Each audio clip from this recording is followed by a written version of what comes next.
прочтем 25-ю книгу из серии «Мартин». Эта книга называется «Мартин fait la cuisine». Итак, давайте же начнем. Pour sa fête, Martine a reçu de sa marraine un livre de cuisine, de recettes savoureuses.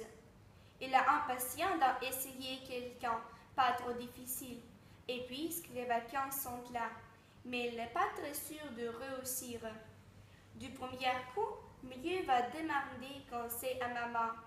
Tout d'abord, dit la maman de Martine, il faut bien respecter les quantités indiquées dans ton livre. Pour cela, tu devras te servir de la balance. Tu verras en mesure d'une cuillère à soupe et d'une cuillère à café. Maman a écrit dans le cahier de Martine le petit tableau que voici. Un grand verre de décilitres ou 25 centilitres ou 200 grammes, une cuillère à soupe, 25 grammes, une cuillère à café, 100 grammes. Par exemple, pour mesurer la cuillère à soupe de farine, tu remplis la cuillère. Ensuite, avec un couteau, tu fais tomber ce que dépasse dehors. Pour bien réussir la recette de cuisine, le temps a aussi beaucoup d'importance. Ainsi, il faut 3 minutes pour cuire un œuf à la coque, 3 minutes dans l'eau bouillante, ni plus ni moins.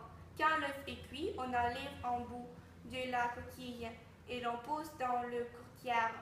On les coupe en petits chapeaux. Le jaune est juste à point. C'est utile, n'est-ce pas, savoir une cuillère à œuf ou la coque lorsque maman n'est pas là et que bébé est femme. Le parfait cordon bleu doit faire une preuve d'imagination, de savoir-faire et aussi de patience. C'est qu'il faut de la patience pour écoler et avec maman 1,5 kg de petits pois pour 5 personnes.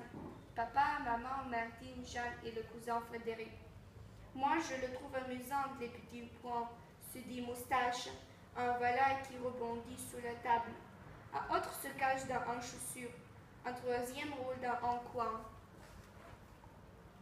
Attention, Martine, range bien les bottes. Sinon, garde au sucre dans le potage et au sel de chocolat. Et surtout, ne sois pas distraire. Cette pâte de lapin est à moi, déclare Patapouf. Non, à moi, réplique Moustache en colère. Voulez-vous rester tranquille, se fâche Martine. Pendant ce temps, sur la cuisinière, le lait fait que demain, qu'à faire des bêtises. S'ennuie heureusement, il en reste assez pour le pain perdu. Le pain perdu, explique maman, est une recette facile et pas chère du tout. Pas une personne, il suffit de 2 traces de pain, d'un œuf, d'un peu de lait, d'une assiette creuse, du sucre, de vanille, de beurre. 1. Tu enlèves les croûtes et trachas le pain, s'il est bon dur. 2. Tu traverses chaque trèche une première fois dans le lait sucré et vanille, une deuxième fois dans l'œuf entrebâtu. 3. Tu fais fondre le beurre dans une poêle. 4. Tu fais donner le pain perdu des 2 côtés. Tu sers chaud avec du sucre dans un roux. À midi, nous mangeons du poisson. C'est sentant, se dit Moustache.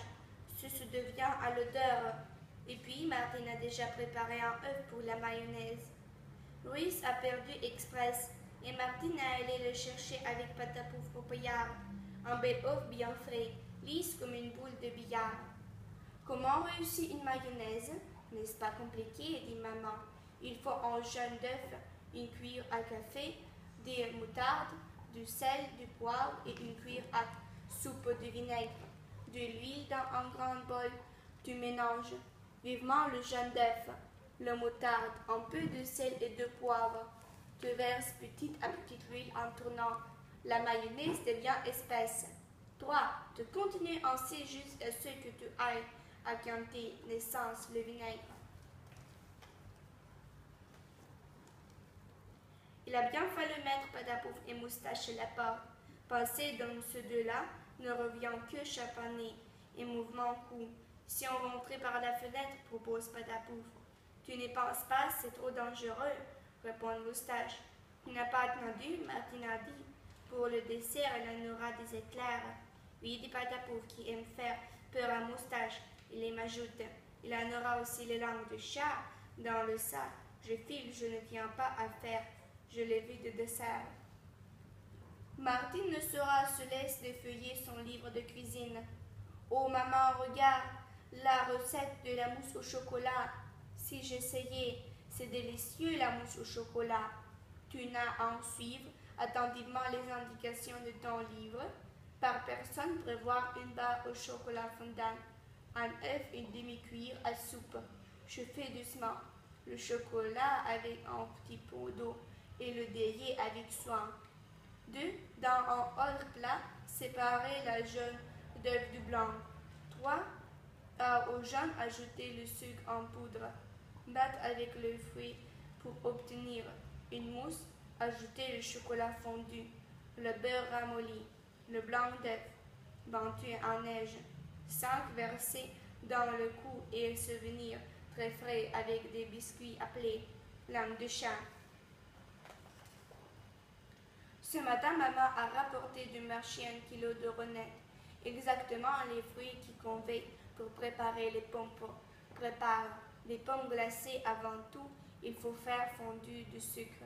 Martine s'est occupée, mais soudain, regarde ce que je viens de trouver aux grenières, dit Jeanne qui entre au bout devant de la cuisine.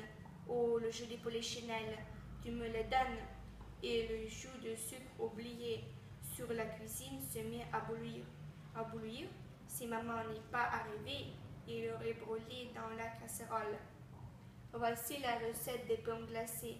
4 personnes, 4 pommes renettes de préférence, 10 à 15 morceaux de sucre blanc.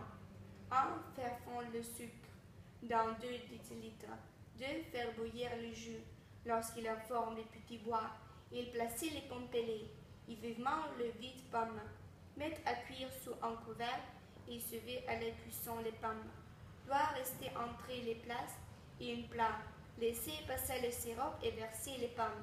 Laisser au frigo. C'est le jour de confiture. On a cueilli tous les fraises du jardin et Alice est venue à la maison donner les conseils. Car personne dans la famille ne réussit de confiture de frais aussi bien que tante Alice. Confiture fraise, recette de tante Alice. 1 kg de fraises fraîches et remues à point. 1 kg de sucre. Enlevez rapidement les fraises. Il ne doit pas se jouer dans l'eau. Laissez goûter. Enlevez les quins et les couper. Fraises et les petits morceaux. 2. Les ménager en sucre dans la bouillante et chauffer jusqu'à ébullition. 3. Laisser cuire pendant 4 minutes. 4. Un point de pain. 5. Fermer les ponts avec une éole manuture par un élastique. Pour faire les crêpes, la plus habillée, c'est Martine. Enfin, c'est la dire. Maman aide beaucoup préparer la pâte à crêpes. N'est pas une mince affaire. Essayez vous-même. C'est dimanche. On a invité les grands-parents de Martine à venir dîner en famille, car ils sont curieux de goûter les petits plats que Martine prend si bien, paraît-il. Justement, Martine sert de gros progrès aux poireaux comme grand-père les aime. Bravo Martine, c'est délicieux, dit-il, et demain, tu auras le gelé collier que j'ai promis. Après quelques mois d'essai, Martine sait vraiment cuisiner toute seule. Bien sûr, elle a un doigt compliqué qui demande beaucoup de savoir-faire et que seule maman peut réaliser. Mais tout de même, Martine est devenue un petit courant de sa manière. Avec un peu de patience, si vous suivez les conseils de votre maman, vous pourrez vous aussi réussir de cette semble. Tout le monde à la maison sera surpris de votre progrès et ce, la réglera. И на этом было все. Надеюсь, вам понравилось. Поэтому ставьте пальчики вверх, подписывайтесь на мой канал. И всем пока-пока.